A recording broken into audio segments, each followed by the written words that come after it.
gorgeous people, let's get right into it. So today I decided to take a day trip down to Miami, South Beach area, and I flew on Southwest, which they offer 2 free checked luggages, just in case y'all didn't know, even though I wasn't concerned about checked luggage today because I was only traveling with a backpack since it's a day trip. But let me run y'all down a story. So let me tell y'all what happened to me today. So I woke up at 3 a.m. with intent on going to the airport, getting prepared. My flight was at 5:30, leaving from Cleveland to Nashville, Nashville to Miami. I was supposed to arrive here at 11:25, but as I was preparing to head out to the airport, I checked my email and I had a email from Southwest saying that my Nashville to Miami flight was canceled due to weather.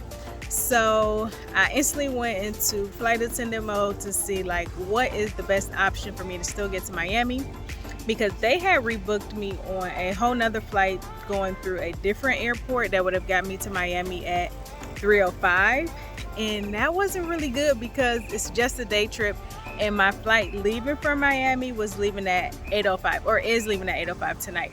And so I instantly got on southwest.com to check what other flights was leaving out, and I found a flight that was going through Baltimore that would get me here at 12:55. So that was obviously still better than getting here at 3:05. So I went ahead, called customer service, spoke with this awesome young lady named Autumn, who happily put me onto my other flight, which was going through Baltimore to get me to Miami here at 12:55.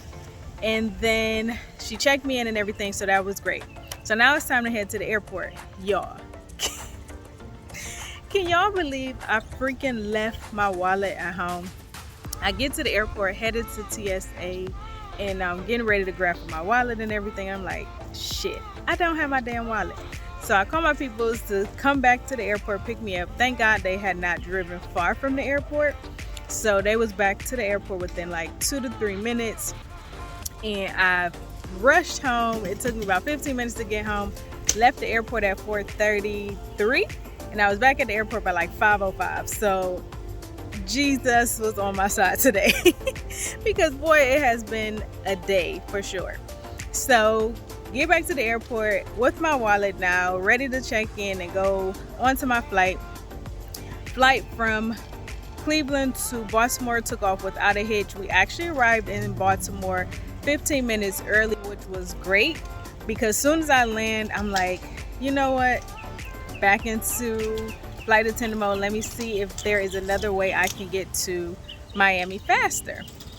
So first thing I did was go on southwest.com, see what flights was leaving from Baltimore to either get me to Miami or Fort Lauderdale. So I checked Miami, nothing was going out that would have put me here earlier than the 12:55 flight that I was already on. So then obviously I checked Fort Lauderdale and I seen a flight that was leaving out at 8:20. I think I landed in Baltimore around like 7:15, 7:05 or something like that. So seeing that flight leaving at 8:20, arriving in Miami or arriving in Fort Lauderdale at 11 a.m. So once I got off the plane, I checked the flight board to see which gate it was leaving out of. So I hauled ass, y'all, over to the gate and asked the gate agent who was working the flight, like, hey, is there any possible way that I could get on this flight going over to Fort Lauderdale this morning, because you all had canceled my original flight where I was supposed to be getting into Miami at 11:30. So I'm hoping, is there any possible way? So her first response was no, because the flight was full and everything like that. So I'm like, okay, I'll go with that, whatever. So then I'm walking, I'm like, wait, but same way that I've missed connections already today, let me go back and ask if I can get on the standby list. So sure enough, she was so polite to go ahead and put me on a standby list. And y'all, I made it to Fort Lauderdale at 10:45. So that flight even got in 15 minutes early. So I started winning. Like, my thing and my tip for this day trip is understand that things can always go wrong that are out of your control. Weather, which is why my Nashville to Miami flight had got canceled, I have no control of the weather. So my thing is control what you can control and let the rest of it go. Be kind and courteous to all, because you just never know who is going to be willing to help you, how you may be able to help somebody else as well. So by being kind and using my flight attendant skills to check other flights and stuff like that, I was able to actually get to Miami earlier than my original scheduled flight. So that was a plus. And if you've all seen any of my other, or if you all seen my Atlanta day trip, you know budget is key for this particular type of vacation. However, y'all, budget went out the window.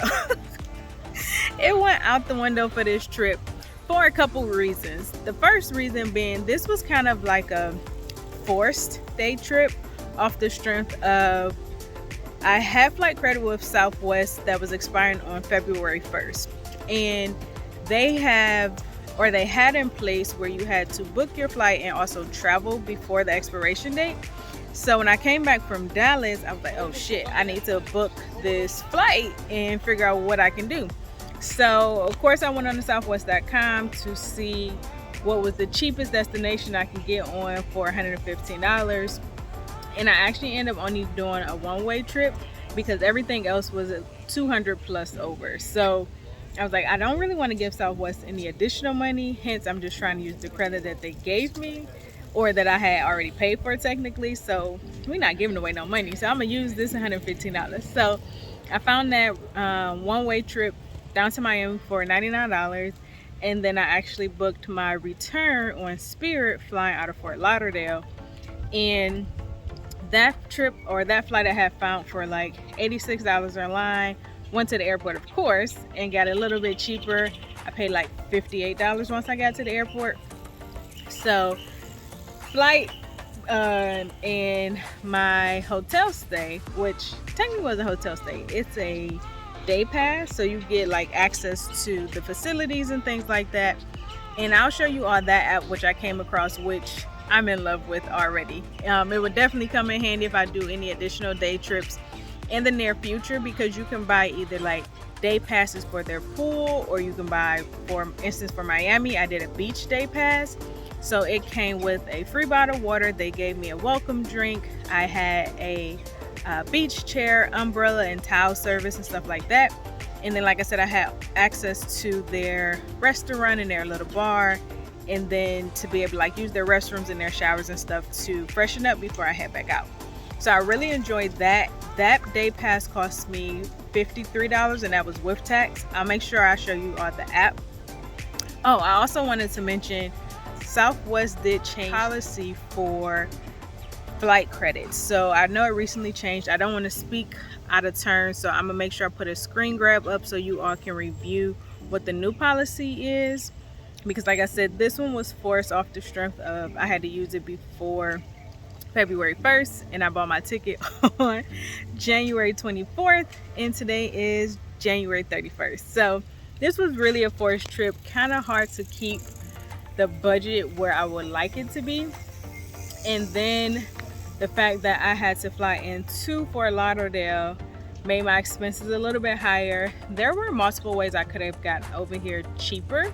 Like I could have took this thing for the tri-rail, and that's like $3. That would have taken me from Fort Lauderdale Airport to Miami's airport, and then I could have took the Miami South Beach Express bus, and that would have charged, or that would have cost me $2.25.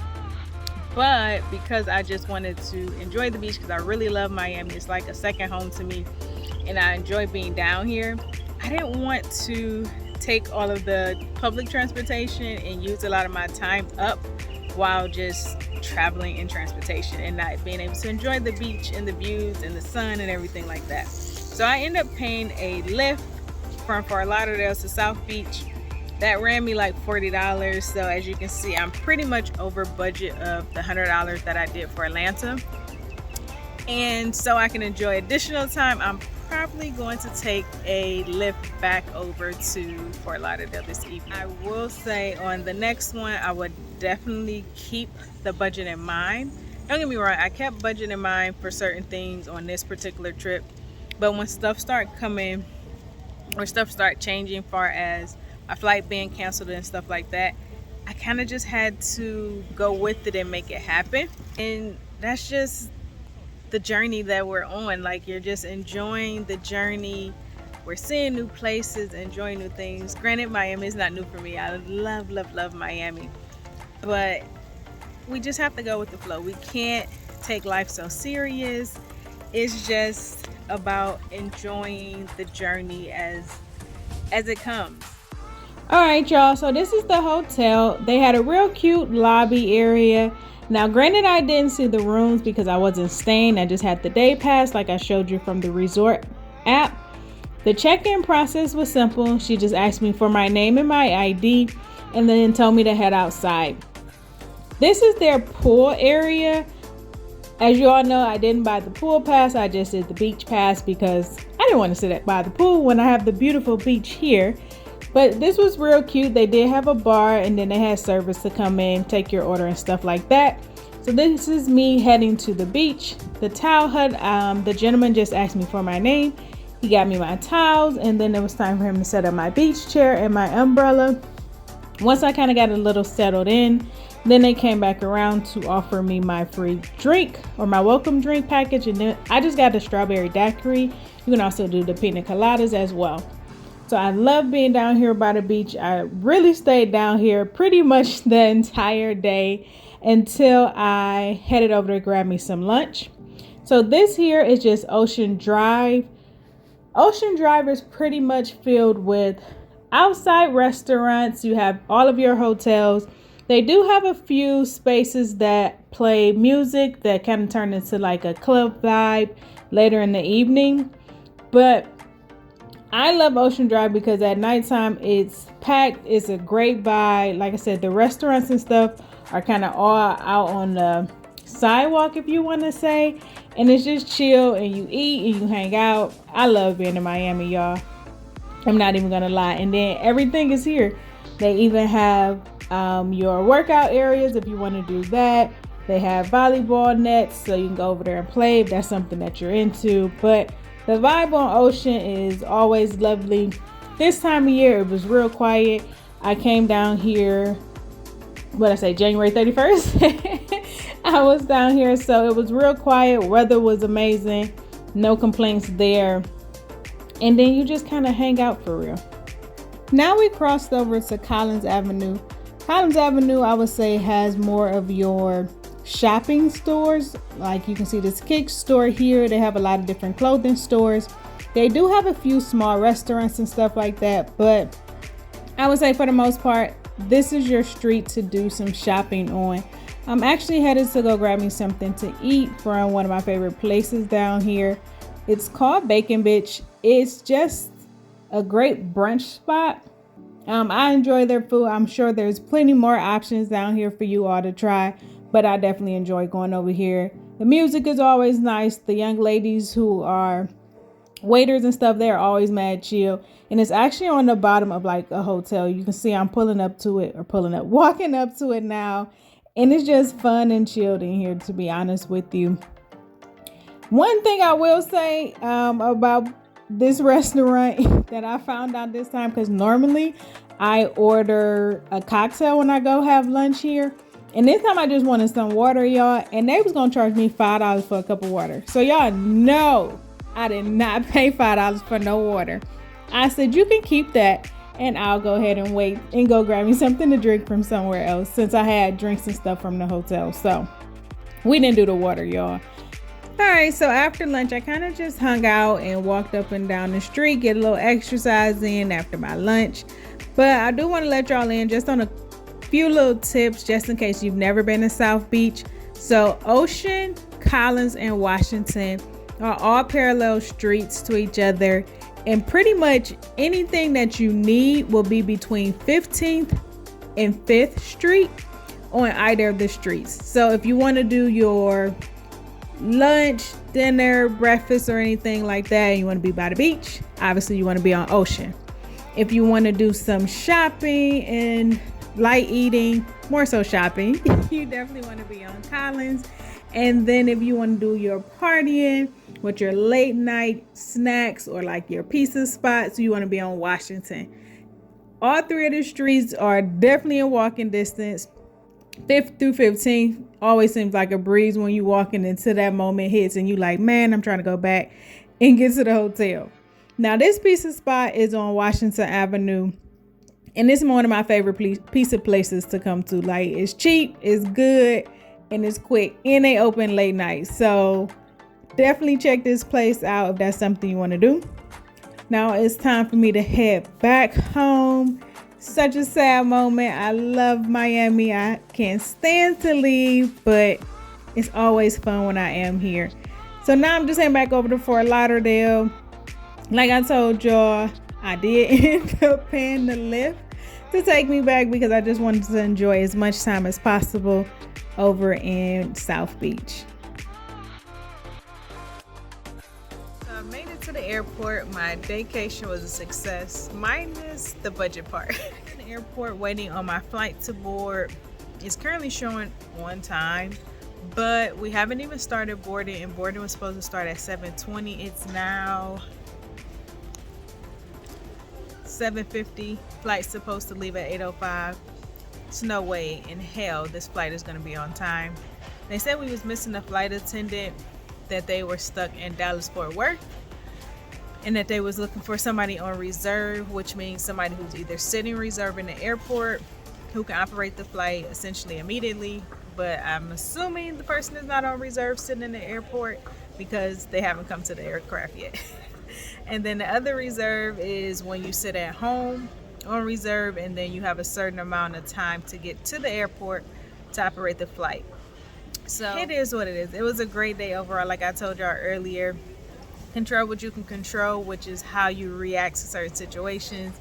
And we just taking this day by day, moment by moment as it comes here. It's all a part of the journey, right?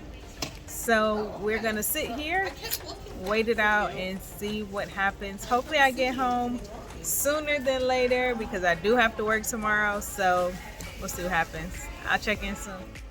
So we end up departing around 8:40, which was pretty much a 30-minute delay.